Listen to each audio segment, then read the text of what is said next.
Study IQ IAS, अब तैयारी हुई अफोर्डेबल। हेलो दोस्तों, स्टडी IQ के यूट्यूब चैनल के ऊपर आप सभी का बहुत बहुत स्वागत है। मेरा नाम है चंदन शर्मा और मैं आपकी तरह एक मिडिल क्लास लड़का हूं। स्टडी IQ में मैं हिस्ट्री और करंट अफेयर्स पढ़ाता हूं और ऐसा कहा जाता है, पढ़ते पढ़ते मुझे ये रियलाइज हुआ कि हमारे देश की 31% पॉपुलेशन में से एक मैं भी हूं। 450 million people in India, they belong to middle class. जो 31% बेसिकली हमारी पॉपुलेशन का एक सेक्शन कंप्राइज होता है, उनमें से मैं भी हूं। और हम लोगों को कहा जाता है कि हम इस देश के लिए बहुत इंपॉर्टेंट हैं। लेकिन सवाल ये बनता है कि क्या देश हमें इंपॉर्टेंट समझता है? हमारे लिए कुछ चीजें जो से होनी चाहिए, क्या वैसी हो रही हैं? ये एक ऐसी गुत्थी है जिसको समझना और इसको सुलझाना बड़ा जरूरी है, राइट? क्योंकि हम उस सेक्शन को बिलोंग करते हैं, आप और मैं, हम दोनों उस सेक्शन को बिलोंग करते हैं जो कहा जाता है कि हम अच्छा खासा कमा लेते हैं। $11 से लेकर $50 पर डे हमारी इनकम रहती है, जिसका मतलब महीने में अगर मैं सिंप्लीफाई करूं तो 30,000 से लेकर 1 लाख या 1.25 लाख तक की हमारी सैलरी होती है महीने की, राइट? सो अगर मैं इसका अपर साइड भी लूं तो करीब करीब 12 लाख रुपए हम साल का कमा लेते हैं। तो ये अच्छा नंबर माना जाता है। इस 12 लाख रुपए कमाने की वजह से हमारे अरमान भी हैं, हमारे डिजायर्स भी हैं। हम चीजें कंज्यूम करते हैं अपने घर को सजाने के लिए, अपने शौक पूरे करने के लिए, अपनी जरूरतें पूरी करने के लिए, जिसमें हम गाड़ी, राइट, महीने में जो थोड़ी आउटिंग हो गई, कोई घर के लिए चीज ले आए, कपड़े ले लिए। तो ये सारी जो कंजम्पशन होती है, ऐसा कहा जाता है कि क्योंकि हम ये कंजम्पशन में एक बहुत इंपॉर्टेंट रोल प्ले करते हैं, तो पूरे भारत में जो 60% कंजम्पशन होती है वो आप और हम जैसे लोग करते हैं। और हमारी कंजम्पशन की वजह से जीडीपी में 6 to 7% ग्रोथ भी होती है, क्योंकि हम कंज्यूम करते हैं। इसीलिए जो प्रोड्यूसर्स हैं इस कपड़ों के, इन मार्कर के, हमारी दूसरी चीजें जो हम यूज करते हैं, हमारी जो सर्विसेज हम यूज करते हैं, उनके जो प्रोड्यूसर्स हैं वो प्रोड्यूस करते हैं। तो हम कंजम्पशन बढ़ा रहे हैं, प्रोड्यूस करने वाले प्रोडक्शन बढ़ा रहे हैं। और जब इकोनॉमी में प्रोडक्शन बढ़ती है over a sustained period of time, उससे इकोनॉमी ग्रो करती है, जिससे जीडीपी भी बढ़ती है। और पिछले 10 सालों में अगर हम एवरेज करें, हम देश की 6 to 7% जीडीपी की ग्रोथ में 60% कॉन्ट्रीब्यूट कर रहे हैं। ऐसे तो हमें अपने ऊपर काफी अभिमान होना चाहिए, नहीं? और सरकार को शायद ये चीज पता है, इसलिए तो वो मानती है कि मिडिल क्लास बहुत इंपॉर्टेंट है। यहां तक कि हमारे देश के जो टैक्सेस भी हैं ना, टोटल डायरेक्ट और इनडायरेक्ट टैक्सेस दोनों जोड़ दो। डायरेक्ट टैक्स होता है कि जो आपकी इनकम पे, जो आपकी टैक्सेबल इनकम होती है उसके ऊपर लगने वाला टैक्स, ये डायरेक्ट टैक्स का पार्ट है। और जो इनडायरेक्ट टैक्स है वो होता है कि कोई भी चीज हम खरीदते हैं, यहां तक कि मैंने जो कपड़े पहन रखे हैं इस पर भी मैंने जीएसटी पे किया है। तो ये जो जीएसटी है, ये इनडायरेक्ट टैक्स का पार्ट बनता है।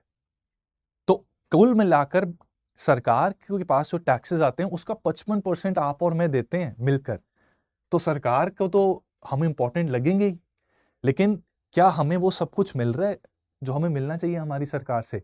ये क्वेश्चन जरा सॉल्व करने की कोशिश करते हैं। क्योंकि हो ये रहा है कि 12 लाख रुपए एक साल में कमाने के बावजूद भी पता नहीं कैसा गणित चल रहा है कि जिसकी वजह से अगर मैं घर लेना चाहूं तो उसकी ईएमआई भरने में मेरे सारी उम्र निकल जाएगी। गाड़ी लेना चाहूं तो मेरी कुछ बचत ही नहीं हो पाती, और अगर होती है मैं उसको कहीं पर इन्वेस्ट करता हूं, उस पर भी टैक्स लग जाता है। तो ये बड़ी सोचने की बात है। हमारे हेल्थ केयर, एजुकेशन और जो इन्फ्लेशन चल रही है उसमें बड़ी दुविधा सी चल रही है। इसको जरा सरल भाषा में मैं आपको समझाने की कोशिश करता हूं by showing you some statistics. तो स्टैटिस्टिक्स को समझने के लिए अज्यूम करते हैं कि मेरी इनकम 12 लाख है, जैसा मैंने बताई, ठीक है? इस 12 लाख की इनकम में टैक्स को बचाने के लिए, ताकि मुझे 12 लाख के ऊपर मेरी टैक्सेबल इनकम ना बच जाए, मैं अपना पीएफ खोल के बैठा हूं। 1.5 लाख रुपए उसमें जाता है, 50,000 रुपए मेरा एनपीएस में जाता है, जहां पर टैक्स सेव हो जाता है, उसके ऊपर सरकार टैक्स नहीं लगाती। यानी कि मेरी टैक्सेबल इनकम कितनी रहेगी? 10 लाख रुपए। अब सरकार के जो स्लैब्स मुझे मालूम है उसमें 10 लाख पे टैक्स इस प्रकार से लगेगा कि अप टू 3 लाख मुझे कोई टैक्स नहीं देना। 3 लाख से 6 लाख के बीच जो मेरी इनकम है इस पे 5% टैक्स लगेगा, विच कम्स आउट टू 15,000 रुपए। 6 से 9 लाख के बीच में 10% टैक्स लगेगा, विच कम्स टू 30,000 रुपए। ठीक है, 3 लाख बन गया, 10% के हिसाब से 30,000। और जो मेरे बचा हुआ 1 लाख है उस पर 15% स्लैब मुझे देनी पड़ेगी, क्योंकि सरकार की नजरों में मैं अब थोड़ा एफ्लुएंट हो गया हूं, रईस बन गया हूं, तो मैं ये अफोर्ड कर सकता हूं। तो 15,000 रुपए मुझे अपने इस 1 लाख के ऊपर देने पड़ेंगे। तो कुल मिलाकर 60,000 रुपए मैं इनकम टैक्स के रूप में दे रहा हूं। ठीक है, करीब करीब मोटा मोटा अगर मैं एवरेज लूं, आपकी तरह मैं भी कुछ इतना ही टैक्स दे रहा हूं। अब इस टैक्स के बाद इस टैक्स के बाद मेरे कुछ और भी खर्चे हैं, क्योंकि मुझे जॉब करनी है। 12 लाख रुपए की नौकरी अब छोटे शहरों में तो कहाँ ही मिलती है।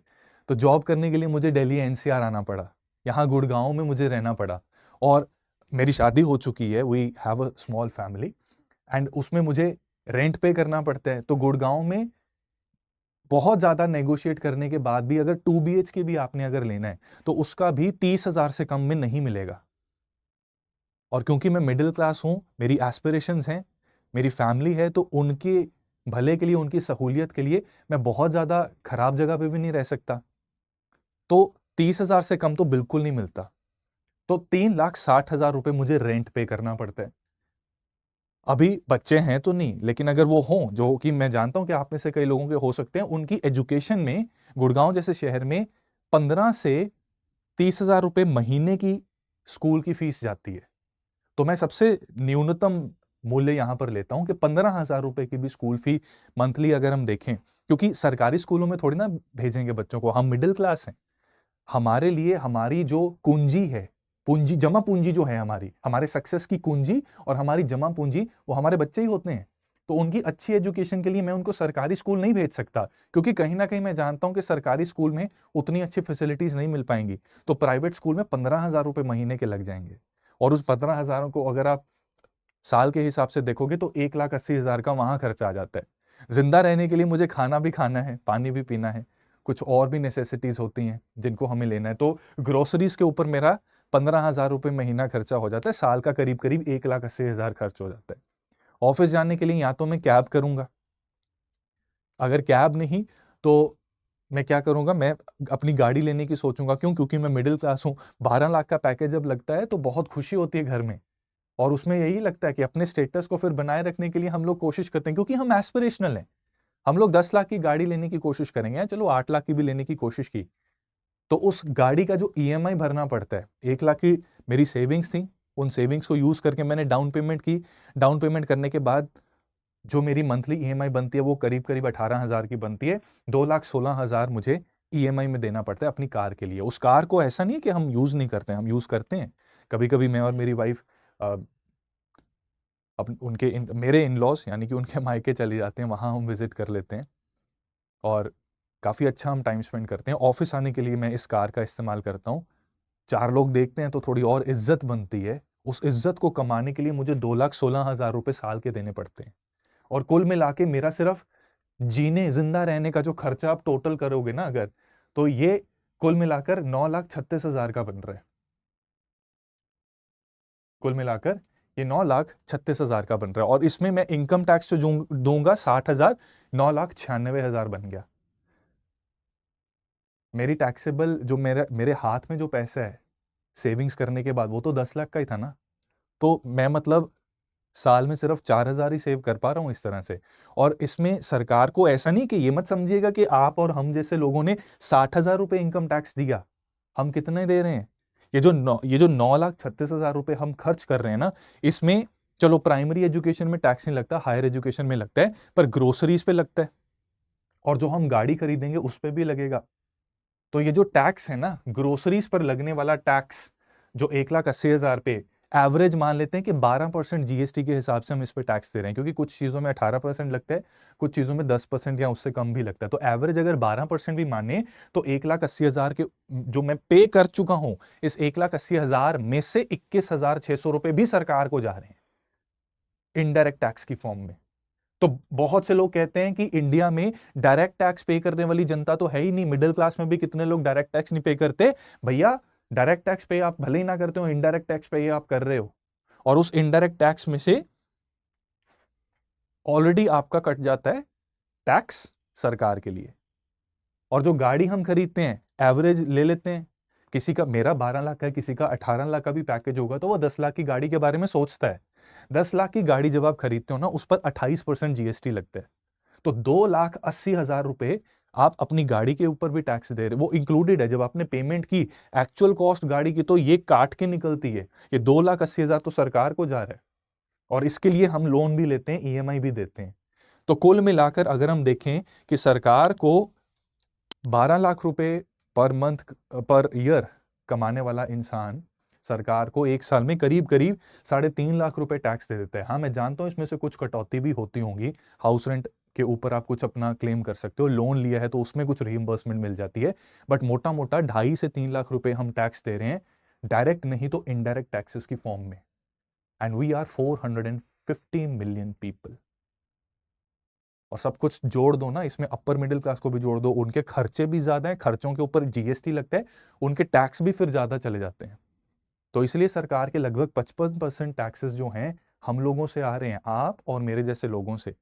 और मैं अक्सर ये सोचना शुरू कर देता हूं कि भाई अभी तो सिर्फ जरूरतें पूरी कर रहा हूं, तब भी मेरा साल में सिर्फ 4,000 रुपए बच रहा है, तो मैं मिडिल क्लास ही हूं ना, कहीं ऐसा तो नहीं कि मैं लोअर क्लास हूं और मुझे पता ही नहीं। और जो मैं टैक्सेस दे रहा हूं, सबसे बड़ी बात, टैक्सेस देने में मुझे कोई संकोच नहीं, क्योंकि मुझे पता है कि मेरे देश की तरक्की इस टैक्स से होगी। और देश जब तरक्की करता है वो मुझे महसूस होता होगा, होना चाहिए, पर क्या मैं महसूस कर पाता हूं उसको आपकी तरह? आप में से भी कितने लोग सेम चीज से गुजर रहे हैं? हम सबको अपने आप से सवाल पूछना चाहिए कि देश की तरक्की के लिए हम जो कंट्रीब्यूशन कर रहे हैं, उस कंट्रीब्यूशन में हमारे लिए क्या चीज आ रही है। तो इसी को जरा मैं थोड़ा समझाता हूं आपको। अब ये 12 लाख रुपए कमाने के लिए भी ना दिन रात एक करना पड़ता है। मुझे भी अपने बॉस की बातें सुननी पड़ती हैं कि 70 घंटे तो बड़े अच्छे बॉस थे एक बड़ी फेमस कंपनी के, उन्होंने तो 70 घंटे काम करवाया था, कई बार तो 100 घंटे भी काम करवाने को कह दिया जाता है। चाइना में 996 वर्क कल्चर बड़ा फेमस है, यानी कि 9 AM to 9 PM for 6 days in a week आप काम करेंगे, और तब जाके आपको ये $5 से ये $11 से $50 या $5 से $11 ये जो बनता है पर डे, वो आपको मिलेगा। सोचने वाली बात है ये, ठीक है। तो टैक्सेस भी हम बहुत सारा देते हैं और इतनी मेहनत करते हैं, उस मेहनत पे महंगाई भी काफी ज्यादा हम सुन रहे हैं बढ़ रही है आजकल। 6.21% से पिछले अक्टूबर में इन्फ्लेशन इंक्रीज हुई थी 6.21%, और एक साल के बाद हमें हाइक कितना मिलता है? ज्यादातर लोगों को, आम रूप से मैं बात कर रहा हूं, आम लोगों की बात कर रहा हूं, ये करीब करीब 3 से 4% का हाइक होता है। On an average the hike in the salaries it is 3 to 4%, while the inflation rate ये 6% के आसपास रहता है। और इंडिविजुअल सेक्टर वाइज बात करें तो health care inflation for example ये 8 से 10% के लेवल पर रहता है। आप और हम जैसे बहुत से ऐसे यंगस्टर्स हैं, बहुत से ऐसे लोग हैं जिन्हें अपने बूढ़े माँ बाप का भी ध्यान रखना पड़ता है, उनकी दवाइयों पे भी हमारा खर्चा जाता है। मैंने ग्रोसरीज में ही उसको इंक्लूड कर दिया, लेकिन जो इन्फ्लेशन होती है उसमें हमारी पॉकेट के ऊपर वो पैसे का बर्डन आता है, राइट। तो यहां पर सोचने वाली बात है कि चल क्या रहा है। अभी प्राइवेट स्कूल की मैंने बात की थी, अगर कॉलेजेस की बात करेंगे, जब बच्चे बड़े हो जाते हैं तो जो भी हमने मान लो तंग होकर सेविंग की भी, तो उसमें भी कॉलेज की फीस 20-25 लाख से कम नहीं है प्राइवेट कॉलेज की। अब इसमें से हम लकी होंगे अगर हमारे बच्चों को आईआईटी या एनआईटी में एडमिशन मिल जाए, जो कि सरकारी इंस्टीट्यूशंस हैं, थोड़े सब्सिडाइज रहते हैं, बट बहुत सारे लोगों को, आप और मेरी तरह बहुत से लोगों को प्राइवेट इंस्टीट्यूशंस का दरवाजा खटखटाना पड़ता है, जो कि पैसा मांगते हैं 20 से 25 लाख रुपए। पूरी उम्र लग जाएगी 20 से 25 लाख रुपए जोड़ने में, और बच्चों की पढ़ाई के साथ तो हम कॉम्प्रोमाइज करते नहीं। तो यहां पर ये भी हमारे एक्सपेंडिचर में जाता है, और हायर एजुकेशन पे जीएसटी लगता है, तो यहां पर भी एक टैक्स के रूप में सरकार के पास पैसा जा रहा है। तो ये सोचने वाली बात है कि क्या हम अपने इस मिडिल इनकम ट्रैप से कभी बाहर निकल पाएंगे। ये सारी बातें मैं तब कर रहा हूं जब अभी मैं यंग हूं, मेरे पेरेंट्स कहते हैं कि मैं यंग हूं, इनकम बढ़ेगी, तुम भी अपना घर बनाओगे, क्योंकि जो रेंट का पैसा जा रहा है मैं सोचता हूं कि वो कैसे हम सेव कर सकें, तो अपना घर बना लो। अपने घर का अगर मैंने सोचा, उसके लिए भी लोन लेना पड़ेगा, और उस लोन को चुकाने में भी ईएमआई जाएगी। और घर गुड़गांव, मुंबई, बैंगलोर, दिल्ली, ये जितने शहर जहां पर मेरे जैसे मिडिल क्लास लोगों को, मिडिल क्लास बच्चों को नौकरियां मिलती हैं, यहां पर प्रॉपर्टी के प्राइस आसमान छू रहे हैं। इंडिया का डेमोग्राफिक डिविडेंड ऐसा है कि वर्किंग जनता बहुत है, आ जाते हैं अपने अपने छोटे छोटे शहरों से यहाँ पर एनसीआर, गुड़गांव, मुंबई में, अपने आंखों में सपने लिए और एक भूख लिए कि हाँ कुछ करके दिखाना है, I am hungry for the success.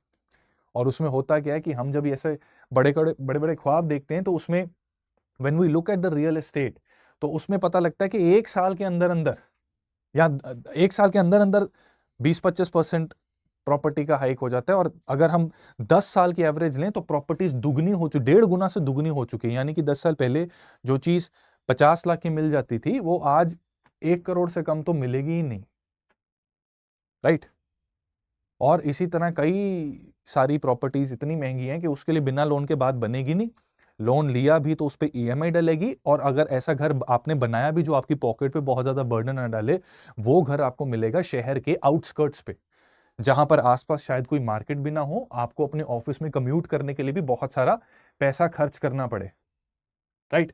और उसमें आप कंटिन्यूअसली अपनी जितनी भी आपके इनकम है, रेंट पे अब पैसा भले ही ना जा रहा हो, आपका एसेट बन रहा है, लेकिन आपके इन हैंड जो आपके पैसे सेव होने चाहिए वो नहीं हो रहे। आपका एसेट ठीक है बन गया, लेकिन जो सेविंग्स हो सकती हैं, जो आप शायद स्टॉक मार्केट में इन्वेस्ट कर रहे हैं, वो उतने ज्यादा सेव नहीं हो पा रहे, राइट। तो यहां पर एक ट्रैप में फंसना शुरू हो जाते हैं। और नॉट टू मेंशन दिस कि आइडियली हम इतना टैक्स देते हैं तो सरकार को भी सड़कें वगैरह बहुत अच्छी रखनी चाहिए। अब मैं पहले ही बता दूं, मैं किसी एक सरकार की बात नहीं कर रहा, किसी पॉलिटिकल पार्टी पर कुछ नहीं कर रहा, मैं सबकी बात कर रहा हूं, सारी की सारी पॉलिटिकल पार्टीज, इवन वो पार्टीज भी जो खुद को आम आदमी का मसीहा भी कहती थी, और आम आदमी का नाम अपनी पार्टी के नाम में जोड़कर उन्होंने ये आश्वासन दिलाया कि भाई हम कुछ करके दिखाएंगे, आम आदमी के लिए कुछ करके दिखाएंगे। लेकिन सवाल अभी भी यही बनता है कि क्या आम आदमी खुश है? क्या आम आदमी कुछ कर पा रहा है? क्या उसके लिए कुछ हो रहा है उसके देश में? यहां पर दूर घर लेकर 3 घंटे का कम्यूट करना पड़ता है लोगों को, ट्रैफिक में जद्दोजहद करनी पड़ती है। 70 लाख के करीब कम्यूटर्स हैं जो मुंबई रहते हैं, लोकल ट्रेन के धक्के खाते हैं, पब्लिक ट्रांसपोर्ट इतना अच्छा है नहीं, और सड़कों से जो जाते हैं उसमें ये बताया जाता है कि हर साल इतनी डेथ्स होते हैं कि 20 सालों में 52,000 डेथ्स हो चुकी हैं। पर ईयर की एवरेज निकाल लीजिए आप खुद ही। और इसमें मैंने अभी जो अपना एक्सपेंडिचर का बर्डन है ना, उसमें जो ट्रैफिक पुलिस रोक लेती है, चालान काट लेती है, उसको इंक्लूड नहीं किया। अब आप कहेंगे कि चालान अपनी गलती से कटा होगा। हर बार अपनी गलती नहीं होती। रेड लाइट जंप करने का शौक किसी को भी नहीं है, अपनी जान हथेली पर रख के ऐसे ऑफिस पहुंचना किसी को भी नहीं है। लेकिन हम लोगों के लिए, हम मिडिल क्लास लोगों के लिए ना, हर दिन जंग से कम नहीं है। ऑफिस में लेट होंगे तो पगार कटेगी, टाइमली पहुंच जाएं उसके लिए वायलेशन हो जाती है, ना चाहते हुए भी। निकलने वाले होते हैं, येलो लाइट हो जाती है, और कई बार तो सब कुछ ठीक भी होता है तब भी पुलिस वाले भैया रोक लेते हैं, ये सोच करके चलो पोल्यूशन चेक तो नहीं होगा इसका। तो हर जगह से पिस रहे हैं यार, हर जगह से पिस रहे हैं। ऐसा कहा जाता है कि हमारे जवानों को देखो, सियाचिन में बैठकर वो हमारे देश की रक्षा कर रहे हैं, बिल्कुल कर रहे हैं, और उनका मैं सम्मान करता हूं, दिल से सम्मान करता हूं। लेकिन साथ में ये भी बताना चाहता हूं कि हम मिडिल क्लास लोग, हम भी हमारे जवान भाइयों से कम नहीं है, हमारे जो सोल्जर्स हैं उनसे कम नहीं है। वो अपनी जंग लड़ रहे हैं, हमारी हर दिन एक अलग जंग चल रही है अपने ही साथ, क्योंकि अरमान बहुत है ना, एक्सपेक्टेशंस बहुत हैं। ऑफिस के 52 आवर्स तो फिर भी ठीक है, 100 देयर आर मेनी पीपल जहां पर 100 घंटे भी काम करवाया जाता है। कॉर्पोरेट स्लेवरी रैम्पेंटली हमें नजर आ रही है, और बदले में 55% टैक्सेस हम देते हैं, और मिलता क्या है ये मैं अभी भी सोचने की कोशिश कर रहा हूं। और इस सब में ना ये सवाल ये बनता है कि आखिर ऐसा क्यों है? अगर हम 31% पॉपुलेशन का हिस्सा हैं, टैक्सेस हम इतने सारे देते हैं, पॉलिटिशियंस को, सभी को, किसी एक पार्टी की नहीं, सबकी बात कर रहा हूं, सबको ये मालूम है कि हम इंपॉर्टेंट हैं, और अगर हमसे पंगा लिया या हमें परेशान किया या आपकी नीतियों से हम दुविधा में आए, तो वोट करते वक्त हम उस चीज को याद रखेंगे। तो फिर क्यों पॉलिसीज बनाते वक्त हमारी जरूरतों के बारे में ऐसा नहीं कि सोचा नहीं जाता, लेकिन कम सोचा जाता है? ऐसा क्यों है? इसका जवाब यह है क्योंकि हम लोग थोड़े स्वार्थी भी हैं। यहां पर दिक्कत आ जाती है। मिडिल क्लास सदियों से इस बात के लिए जानी जाती है कि हम थोड़े स्वार्थी किस्म के लोग हैं, हम थोड़ा अपने बारे में सोचते हैं। रास्ते में अगर कोई नीडी इंसान होता है, आप खुद बताइए, आप में से कितने लोग रुक कर उसकी मदद करने की कोशिश करेंगे? शायद गिनती से 1 या 2 लोग। क्योंकि हर किसी को क्या दिमाग में चल रहा है कि अगर ऑफिस लेट हो गया तो बॉस से डांट पड़ेगी, नौकरी ना चली जाए। इसलिए हम थोड़े स्वार्थी रहते हैं। ये सिस्टम ही ऐसा है, ये हमें स्वार्थी बना देता है। और उस स्वार्थ के चक्कर में क्या होता है कि जब हमें मालूम है कि हमारे टैक्सेस से देश बिल्ड हो रहा है, लेकिन हम कहीं ना कहीं पीछे रह रहे हैं, तो उस सब में हम क्या देखते हैं कि हमारी रसोई जल रही है लेकिन किसी और का घर जल रहा है, तो फिर उसमें हम सेटिस्फैक्शन लेनी शुरू कर देते हैं। हमें दूसरे अपने आसपास दिखने शुरू हो जाते हैं जो हमसे कम रिसोर्सेज में जिंदा रह पा रहे हैं, हमसे कम उनके पास प्रिविलेजेस हैं, तो उनकी कंडीशन को देखकर हम सेटिस्फाई हो जाते हैं कि चलो इनसे तो बेटर है ना। लेकिन हम सवाल नहीं पूछते कि भाई इतना टैक्स देने के बाद सड़कों में खड्डे क्यों हैं, ट्रैफिक की लाइट क्यों टूट रखी है, मेरे लोकेलिटी में स्ट्रीट लाइट्स क्यों नहीं दी हुई, पावर के इतने अनरीजनेबल कट्स क्यों होते हैं, लॉ एंड ऑर्डर में क्यों ऐसा होता है कि लोकेलिटी में चोरियां होती जा रही हैं, क्यों ऐसा होता है कि अमीर लोग गलत जगह पर अपनी गाड़ी लगाकर हमें धौंस दिखाते हैं और हम कुछ नहीं कर पाते। ये सोचने की बात है, इसको गहराई से सोचने की बात है। और वही बात है कि थोड़ी देर के लिए मैं भी यहां पर आपके साथ ये चर्चा कर रहा हूं, लेकिन फिर थोड़ी देर बाद क्या होगा कि जैसे आपने ये video, you stumbled upon this video by chance, you wanted to see कि इसमें क्या है, थंबनेल को देखकर इसी तरह से बस इसको स्क्रॉल अप या स्वाइप अप कर दोगे, कुछ और आपको दिख जाएगा, आपका ध्यान भटक जाएगा और फिर ये मुद्दे आप थोड़ी ही देर में भूल जाएंगे। सोशल मीडिया जो है, सोशल मीडिया हमें बड़ा वो एक डोपामीन देता है जहां पर हम देखते हैं कि हाँ ठीक है, हमारी लाइफ सही है, लोगों के तो और भी बहुत से मुद्दे हैं। मेरा भी सोशल मीडिया है, कनेक्ट करना चाहते हो तो कर सकते हो, खासकर अगर आप यूपीएससी की तैयारी कर रहे हैं। स्टडी आईक्यू के फैकल्टी होने के नाते मैं यूपीएससी की प्रिपरेशन करवाता हूँ। मैंने भी कोशिश की थी, डट कर 2 बार प्रीलिम्स क्लियर किया। जीएस में मेरे 500 से ऊपर नंबर आए, ऑप्शनल में दिक्कत आई जिसकी वजह से मेरी फाइनल सिलेक्शन नहीं हो पाई, बट एफर्ट मैंने पूरा मारा। और क्योंकि मैं मिडिल क्लास फैमिली से भी बिलोंग करता हूं, कोई ऐसे बेनिफिशियरी हूं नहीं किसी स्कीम का, तो कॉन्सिक्वेंटली ठीक है, कोई बात नहीं, मैं उस चीज़ का बुरा नहीं मानता। देश के लिए जितना मैं बेस्ट पॉसिबल वे में कंट्रीब्यूट कर सकूंगा मैं उतना करूंगा। तो this is my Telegram channel, अगर कनेक्ट करना चाहते हैं आप कर सकते हैं। इंस्टाग्राम पर भी मैं हूं, यहाँ पर भी आप आकर मेरे साथ जुड़ना चाहें तो जुड़ सकते हैं। ये क्यूआर कोड है, आजकल क्यूआर का ही हर जगह चल रहा है। ट्रैफिक के चालान कटने से लेकर, मेरा भी कल परसों ही कटा है ट्रैफिक का चालान, तो वहां से लेकर, ठीक है, आजकल तो हमारे पैन में भी क्यूआर कोड आ गया है, मिडिल क्लास है ना हम, तो क्यूआर कोड स्कैन करके हम यूपीआई का इस्तेमाल करके फटाफट गवर्नमेंट को भी कितना सारा पैसा दे देते हैं। तो ये क्यूआर कोड से आप मेरे तक पहुंच सकते हैं इंस्टाग्राम पर, राइट। तो अब एक बात तो ये है कि हम पॉलिटिकली ऑर्गेनाइज नहीं है और अपने बारे में ज्यादा सोचते हैं, इस वजह से क्योंकि हम एक ग्रुप लेवल पर कभी हमने कोई चीज डिमांड ही नहीं की। That is one of the reason जिसकी वजह से पॉलिटिशियंस को भी पता है कि ये कुछ नहीं करेंगे, इनके ऊपर थोड़ा सा पैसे का बोझ डाल दोगे, अपने आप सबको अपनी अपनी नौकरियों की पड़ जाएगी और सब शांत होकर बैठ जाएंगे। और इसी वजह से क्या है कि जब वो, उन्हें पता है कि हम बहुत सारा टैक्स देते हैं, वो इस चीज के शायद आभारी भी हैं, लेकिन जब बेनिफिट देने की बात आती है, अगेन यार मैं किसी को ब्लेम नहीं कर रहा, बहुत से लोगों को ऐसा लगना शुरू हो जाता है कि ये तो एंटी नेशनल है, ये ऐसे बोल रहा है वैसे बोल रहा है। हम तो वो उस तबके को बिलोंग करते हैं शायद जिनको अर्बन नक्सल तक कह दिया जाता है। अगर हम अपनी सिविक इम्यूनिटीज की बात कर दें तो हमें अर्बन नक्सल तक कह दिया जाता है, हमने वो चीज भी झेल ली, राइट। लेकिन बात वही है कि politicians and her political party को मालूम है कि हम टैक्स देते हैं, हमें बेनिफिट मिलना चाहिए, लेकिन उनकी कंपल्शन कुछ ऐसी होती है कि पॉलिटिकल गेन तब आता है जब इमीडिएट कुछ बेनिफिट दिख रहा हो। और नंबर्स में हम 31% है, बहुत बड़ा सा। और 31% भी जो है ना, हम में से कितने लोग स्वार्थी होने की वजह से, हमारे बॉसेस हमें कहते हैं इलेक्शन डे पे भी हमें काम करवाते हैं, तो उसलिए हम वोट देने ही नहीं जा सकते। ये बात भी जानते हैं सारे पॉलिटिकल पार्टीज एंड पॉलिटिशियंस। तो उसकी वजह से क्या होता है कि बेनिफिट्स जो दिए जाते हैं वो उनको दिए जाते हैं जो वोट करेंगे। जिनको एक फिरनी या रबड़ी खिला दोगे, वो उस रबड़ी के बदले आपकी पार्टी को वोट कर देंगे। उनको कुछ 200-300 रुपए भी दे दोगे, वो उससे इतना खुश होकर वोट कर देंगे। हमारे अरमान बहुत ज्यादा हैं, हमारी डिमांड बड़ी ज्यादा हैं, उनको अचीव करने के लिए तो 5 साल लगातार कार्यरत रहना पड़ेगा। इसलिए हम देखते हैं कि पीएम किसान की बात हो, यहाँ भी महाराष्ट्र की अगर मैं इलेक्शंस की बात करूं, तो वहां पर लाडली बहन या लाड़की बहन, ये पर्टिकुलर स्कीम ने वोटर्स को इन्फ्लुएंस किया to vote for the ruling party, right, ruling dispensation, है ना। तो इसमें क्या है कि स्ट्रेटेजिकली गरीब तबके को, मिडिल क्लास से जो नीचे का तबका होता है, कि हम अगर 12 लाख रुपए कमा रहे हैं तो 12 लाख कमाने वाले को अगर आप 5-6 हजार दोगे, हो सकता है वो उससे इतना ना खुश हो, लेकिन अगर साल के 1.5-2 लाख कमाने वाले को आप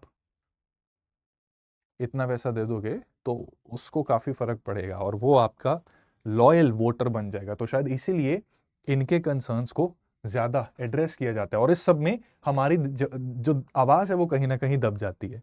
अब इसमें आपको लगेगा कि सिर्फ पुअर को ही फेवर किया जाता है, ऐसा भी नहीं है, हमसे अमीर लोग भी हैं, अंबानी, अडानी और न जाने कितने लोग। ठीक है, ये 70 आवर्स वाले अंकल जो हैं वो भी उसी कैटेगरी में आते हैं। उनके दामाद अभी रिसेंटली हमें पता लगा कि यूके के प्राइम मिनिस्टर भी रह चुके हैं, काफी खुश हुए थे उनकी तरक्की से, आगे भी होंगे, राइट। बट मिडिल क्लास को छोड़कर ये जो कॉर्पोरेट्स भी है ना, इनको भी सरकार फेवर करती है, सिर्फ हम ही हैं जो पिस रहे हैं। हमसे नीचे के लोग वो बेनिफिशियरी स्कीम्स का फायदा ले लेते हैं और जो कॉर्पोरेट्स हैं उनके साथ पता है क्या सिनारियो है? आप खुद बताओ, आप में से कितने लोग हैं जिन्होंने किसी पॉलिटिकल पार्टी को चंदा दिया हो कभी? गिनती के होंगे। लेकिन कॉर्पोरेट्स ये इलेक्टोरल बॉन्ड जिन्होंने बहुत से खरीदे, और उन इलेक्टोरल बॉन्ड्स की डिटेल्ड स्टडी से हमें पता लगता है कि जो पॉलिटिकल पार्टीज के पास पैसा आता है चंदे के थ्रू, डोनेशंस के थ्रू, उसमें से 95% डोनेशंस जो है वो कॉर्पोरेट्स देते हैं। और कॉर्पोरेट्स के लिए it's always quid pro quo. Quid pro quo का मतलब होता है एक हाथ ले दूसरे हाथ दे, यानी कि आपकी पार्टी को हमने फंड किया, सरकार बनाने के बाद आप नीतियां ऐसी बनाएंगी जो हमें फायदा दें। और शायद इसी की वजह से होता ही है कि जो हम टैक्स की फॉर्म में पैसा देते हैं वो सरकार का तंत्र, प्रशासन यूज करता है फ्रीबीज देने के लिए, पॉपुलिस्ट स्कीम्स निकालने के लिए, rather than building a proper infrastructure. Gurgaon की सड़कों का हाल देखिए आप। मेरे जैसे कितने ही लोग हैं जो अगर पूरी तरह से देखें ना, जीएसटी में भी तो स्टेट का हिस्सा होता है, 3-3 लाख रुपए टैक्स की फॉर्म में दे रहे हैं। तो मेरे जैसे कितने लोग इतना पैसा दे रहे हैं, लेकिन गुड़गांव की सड़कों का हाल देखिए, एक छींट पड़ जाती है तो यहां पर अर्बन फ्लडिंग हो जाती है। लेकिन सरकार के लिए वो प्रायोरिटी नहीं, प्रायोरिटी कुछ और है, क्योंकि इलेक्शंस में वहां से फायदा मिलता है। हमारा क्या है, हमने रोज स्ट्रगल करने की ना शायद हमें आदत पड़ गई है कि बस ऑफिस किसी तरह से पहुंच जाए, महीने की पहली तारीख बैंक में बैलेंस आ जाए, बस हम उतने में खुश हो जाते हैं कि हाँ चल ठीक है यार। और फिर अगर ये प्रॉब्लम्स हैं भी तो हमें लगता है कि चल ठीक है, वो स्कूटर पे आ रहा है, ठीक है, या मेरी बड़ी गाड़ी है, उसकी छोटी गाड़ी है, तो कम से कम मेरी गाड़ी तो बड़ी है ना, तो हम ये मामले ही इग्नोर कर देते हैं कहीं ना कहीं, राइट। तो बड़ा ही डिस्प्रोपोर्शनेटली हमारे कॉन्स्टिट्यूशन में ना देखो, रीडिस्ट्रीब्यूशन ऑफ वेल्थ की एक प्रोविजन दे रखी गई है, लेकिन ऐसी कैसी रीडिस्ट्रीब्यूशन कि हमसे इतना सारा टैक्स लेकर बेनिफिट बहुत ही लिमिटेड मिल रहा है हमें। ये सोचने वाली बात है। सरकार इंफ्रास्ट्रक्चर और हमारे टैक्स बर्डन को रिड्यूस करने की जगह पॉपुलिस्ट स्कीम्स निकाल देती है। ये बड़ी दुविधा की बात है। और कॉर्पोरेट्स की मैं बात कर रहा था, कॉर्पोरेट्स में क्या होता है कि 2023 में आप सभी को पता है अडानी कंट्रोवर्सी हुई थी, अभी भी हो रही है, और आंध्र प्रदेश के मुख्यमंत्री जी के साथ मिलकर, ठीक है, अभी के नहीं पुराने वाले मुख्यमंत्री, उनके साथ मिलकर उन्होंने क्या किया, उनको पुश किया कि महंगे रेट के ऊपर उनकी बनाई रीन्यूएबल एनर्जी लोगों को बेची जाए। और हमारा क्या है, हम पहले भी दे रहे थे पैसे, अभी भी देते रहेंगे। लैंड एलोकेशन डील की बात हो, एनर्जी सब्सिडी की बात हो, राइट, उसमें वही होता है कि कॉर्पोरेट्स को फेवर किया जाता है, बिलियनर्स को फेवर किया जाता है, लेकिन मिडिल क्लास, अगर दूर कहीं दूसरे कॉन्टिनेंट पर लड़ाई होती है जिसकी वजह से फ्यूल प्राइसेस बढ़ते हैं, उसका बर्डन आप और हम लोग शेयर करते हैं। बिलियनर्स को उल्टा सरकार की तरफ से बेनिफिट्स मिलते हैं काफी सारे, ताकि, क्योंकि अगर उनको बेनिफिट नहीं देंगे तो ईज ऑफ डूइंग बिजनेस कैसे होगा। ये ऐसे मुद्दे हैं दोस्तों कि इसमें मैं जानता हूं कि बहुत कंट्रोवर्शियल बातें हो सकता है आप में से बहुत से लोगों को लग रही हो, लेकिन कभी बैठकर आराम से सोचिएगा। आप अपने 100 रुपए जो खर्च भी कर रहे हैं, आपको लगता है कि आपने 100 रुपए कमाकर 100 रुपए की चीज खरीदी, वो 100 रुपए की चीज नहीं है, एवरेज वो 82 रुपए की चीज है, 18 रुपए आप सरकार को दे रहे हैं। और जितना आपका 100 रुपए तो सिर्फ एग्जाम्पल लेने के लिए किया है, जितना पैसा खर्च हो रहा है, जरा सोचिए कितना ज्यादा आप सरकार को पे करते हैं, बदले में क्या बेनिफिट मिल रहे हैं। ये सोचने वाली बात है। और आज दिन ये आ गया है कि मैं तो 12 लाख पे हूं, बहुत से लोग 18 लाख भी कमा रहे हैं, 20 लाख भी कमा रहे हैं। 20 लाख रुपए कमाने के बावजूद, 4-4, 5-5 लाख रुपए साल का टैक्स देने के बावजूद भी हमें क्या मिल रहा है? Pollution, over crowded cities, poor civic management. एक ट्रैफिक पुलिस नहीं नजर आएगी आपको आसपास गुड़गांव में, और रोज अपना काम पूरा करने के बाद इतना ट्रैफिक जाम लगता है कि घर जाना एक स्ट्रगल बन जाता है। और आपको पता है हमारे बॉस क्या कहते हैं इसके लिए? आइडियली हमें 6:30 तक घर जा सकते हैं हम, लेकिन कहा यह जाता है कि अभी निकलोगे तो कितना ट्रैफिक मिलेगा, चलो ऐसा करो 3 घंटे और काम कर लो, 9:30 बजे घर जाना, तब ट्रैफिक भी तुम्हें कम मिलेगा, 15 मिनट में पहुंच जाओगे।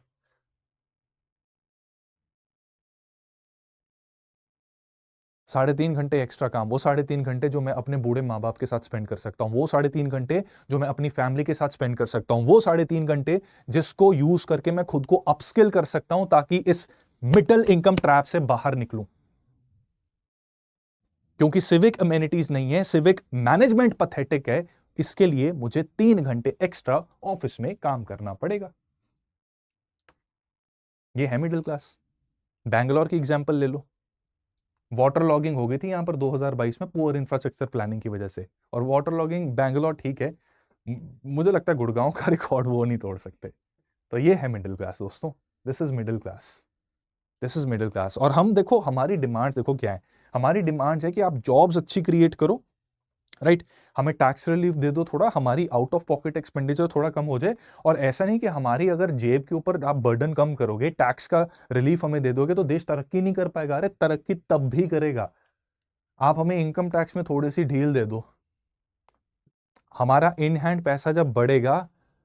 एक स्वेटशर्ट है मेरे पास, लगभग रोज यही पहनता हूं, एक और खरीद लूंगा, 1,000 रुपए तक की आएगी, उस पर 18% जीएसटी, 180 रुपए के करीब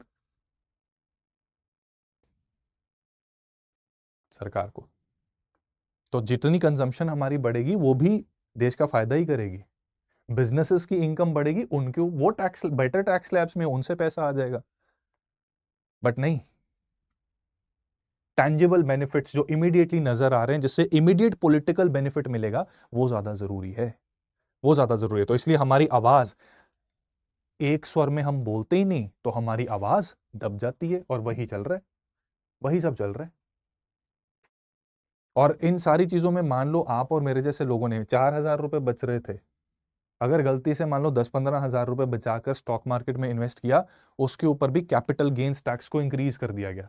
आई थिंक 10.5 से 12.5% अब देना पड़ता है। बैंक में पैसा सेव्ड है, मैं खर्च भी नहीं कर रहा, ठीक है, खर्च करने पर जीएसटी टैक्स, कमाने पर इनकम टैक्स टैक्स। अगर मैं कुछ भी नहीं कर रहा, सेव कर रहा हूं, बैंक का इंटरेस्ट, अगर 10,000 से ज्यादा मुझे बैंक का इंटरेस्ट मिलता है, उस पर भी टैक्स, इन्वेस्ट करने पे टैक्स। कोई ऐसी चीज है जिस पर टैक्स नहीं लेते? शायद वो दिन दूर नहीं जब मिडिल क्लास से जिंदा रहने के लिए भी टैक्स लिया जाएगा कि ओ, तुमने 20 साल पूरे कर लिए अपने जीवन के, चलो टैक्स दो। 40 साल हो गए, चलो अब तुम्हारी स्लैब इंक्रीज करते हैं। भाई 50 साल तो तुम्हारे पूर्वज जिया करते थे, इतना और टैक्स दो। ये है मिडिल क्लास। तो इसमें करें तो करें क्या, हम बोले तो बोले क्या, करें तो करें क्या?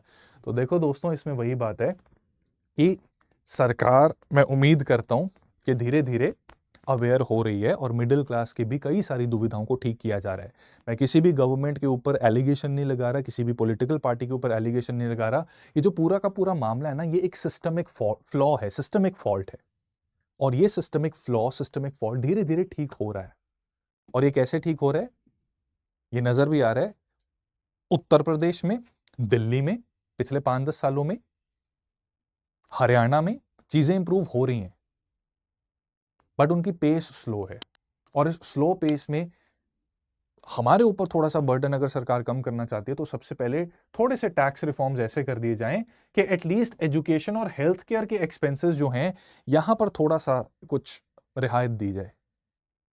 एक सर्दी जुकाम के लिए भी डॉक्टर के पास जाना पड़ता है ना, तो जो खर्चा होता है ना, वो मतलब बहुत महंगा पड़ जाता है। तो वहां पर कुछ हमें टैक्स का रिलीफ दे दिया जाए, दवाइयों के ऊपर टैक्स थोड़ा कम कर दिया जाए, पब्लिक सर्विसेज को इंप्रूव कर दिया जाए। हमें शौक नहीं है सड़कों के ऊपर अपनी गाड़ियां लेकर, 10 लाख की गाड़ी लेनी पड़ती है, क्योंकि अगर मतलब मुश्किल है भाई, 12 लाख मैनेजर के लेवल पर हैं हम, ऐसे धक्के खाते हुए बिखरी शर्ट में और ये सब करके जाएंगे तो वो बुरा लगता है। तो इसलिए हम गाड़ी ले लेते हैं कि कम से कम एसी चला के फ्यूल की खपत करके कहीं ठीक से पहुंच जाएं। मैंने फ्यूल के खर्चे को बाय द वे इंक्लूड नहीं किया था, ठीक है, उसको भी खैर आप गाड़ी की 18,000 रुपये वाली ईएमआई में इंक्लूड कर सकते हैं। ठीक है, तो इसलिए अगर पब्लिक सर्विसेज बहुत अच्छी होंगी, public infrastructure, high speed public transport होगा, state of the art health care facilities होंगी, तो मिडिल इनकम ग्रुप्स को भी उसमें फायदा हो जाएगा। पॉलिसी के ऊपर भी ध्यान देना पड़ेगा, जिसमें कि मिडिल क्लास ना एक तो थोड़े प्रेशर ग्रुप्स बनाए, ताकि इलेक्शंस के टाइम पर, हम भी अजीब लोग हैं, हम पता नहीं किन मुद्दों के ऊपर वोट दे देते हैं, हम इन मुद्दों के ऊपर वोट भी तो नहीं देते, और हम में से कितने लोग तो वोट ही नहीं देते। तो उस चीज को हमें अपने लेवल पर भी ठीक करना होगा। वोट देना है पहली बात, और वोट देते वक्त सोचना है कि क्या आम आदमी की बातें करने वाली जो पार्टियां हैं, क्या वो वाकई आम आदमी के लिए कुछ कर रही हैं, ये सोचने के बाद हमें वोट देना चाहिए। इसी के साथ साथ वेलफेयर में अगर हमारा टैक्स अच्छा खासा जाता है, तो ये इंश्योर होना चाहिए कि मिडिल इनकम उसको फायदा भी मिले। ऑब्वियसली पब्लिक सर्विसेज इंप्रूव होंगी तो फायदा होगा, एंड मोस्ट इंपॉर्टेंटली ये अर्बन प्लानिंग को प्लीज ठीक करो। ये लोकल बॉडीज को पावर कई जगह दे भी रखी है, वो मिसयूज करते हैं, और जहां नहीं दे रखी वहां देनी चाहिए, और उनको अकाउंटेबल ठहराने की जरूरत है।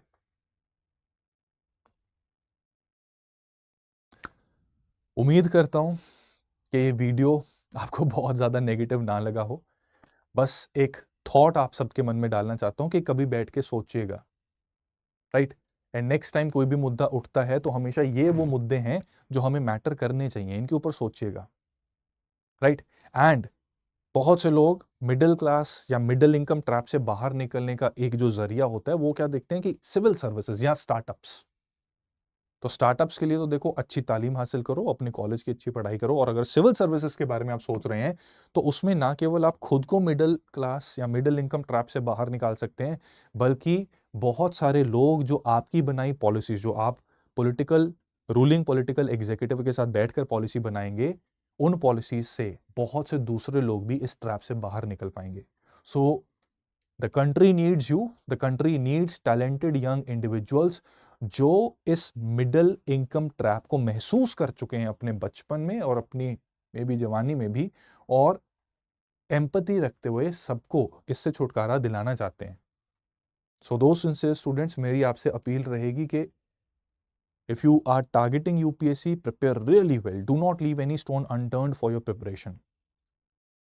और जहां तक स्टडी आईक्यू की बात है, हम जानते हैं मिडिल इनकम ट्रैक एक समस्या है। एक ऐसा समय जब कोचिंग फीस आज भी ऑफलाइन सेंटर्स में 2 लाख तक की कोचिंग फीस चार्ज कर ली जाती है सिर्फ जीएस पढ़ाने के लिए। ऐसे में study IQ 1/5 of the prices के ऊपर आपको पूरी कोचिंग देता है, एंड टू एंड, प्रीलिम से लेकर इंटरव्यू तक। और हमेशा हम आपके साथ खड़े रहेंगे। If you want to enroll in our batches, description में आपको उनका लिंक मिल जाएगा। We have 2 batches. पहला बैच 2026 को टारगेट कर रहा है। The cost will be 29,999। Code use कर लेना, civil services live, that is CSLIVE, CS live, आप ये कोड यूज कर सकते हैं। 2026 का बैच हमारा स्टार्ट हो रहा है शाम 6 बजे ऑन 7 दिसंबर। ज्यादा टाइम नहीं रह गया।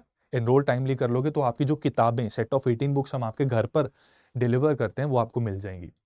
एंड इसमें जो बच्चे प्रीलिम्स क्लियर करेंगे, उनकी मेंस की तैयारी दिल्ली में होगी, जहां पर रहना, खाना पीना एंड लाइब्रेरी फैसिलिटीज का खर्चा टीम स्टडी आईक्यू बेयर करेगी। This is our way of giving back to the society, right. Interview की भी प्रॉपर गाइडेंस दी जाएगी, एंड 1-to-1 मेंटरशिप भी इसमें इंक्लूडेड है। आप 24/7 कभी भी मेंटर के साथ कनेक्ट कर सकते हैं थ्रू कॉल, मैसेज या व्हाट्सएप, ठीक है। और उसके अलावा आप टाइम कोऑर्डिनेट करके भी उनके साथ डिस्कशन कर सकते हैं किसी भी तरह के डाउट को लेकर। 2027 के जो एस्पिरेंट्स हैं, जो जल्दी प्रिपरेशन स्टार्ट करना चाहते हैं, इनमें से बहुत से एस्पिरेंट्स कॉलेज में पढ़ रहे हैं, तो इनके लिए हमने डेडिकेटेड प्रोग्राम स्टार्ट किया है, जहां पर कॉलेज के साथ वो अपनी यूपीएससी की भी तैयारी कर सकते हैं। And because we know that they are preparing for the college studies alongside, तो इसलिए हमारे कोर्स का स्ट्रक्चर कुछ इस प्रकार का है, जहां पर आपका क्लास में ही मैक्सिमम हम आउटपुट निकालते हैं। घर जाकर सेल्फ स्टडी का बर्डन हम मिनिमल रखते हैं, बिकॉज वी अंडरस्टैंड कि आपको कॉलेज की भी स्टडीज करनी है, वो करिकुलम भी आपको फॉलो करना है। 2027 बैच की वैलिडिटी ज्यादा है, नंबर ऑफ टेस्ट ज्यादा है, क्लासेस ऑब्वियसली ज्यादा हैं, और क्लासेस में स्ट्रक्चर ऐसा है कि मैक्सिमम आउटपुट क्लास में लगती है। इसी वजह से ये प्राइस थोड़ा सा इसका ज्यादा है, 34,999। So based on your target year you can choose either one of them, and discount के लिए CSLIVE आप अप्लाई कर सकते हैं। That's all from my side. अगर कोई मुझसे भूल चूक हो गई हो तो क्षमा करना दोस्तों। हम मिडिल क्लास एक दूसरे का दर्द नहीं समझेंगे तो और कौन समझेगा। और इसी के साथ आप सभी के लिए बेस्ट विशेस एंड प्रेयर्स कि आपके जीवन में कोई भी अगर समस्या है, ईश्वर उसका जल्द से जल्द समाधान जरूर निकालें और आपको ढेर सारी तरक्की दें। That's all from my side. Wish you all the best. See you soon in the next session. Channel को सब्सक्राइब करना बिल्कुल मत भूलिएगा। Thank you so much. Study IQ IAS, अब तैयारी हुई अफोर्डेबल।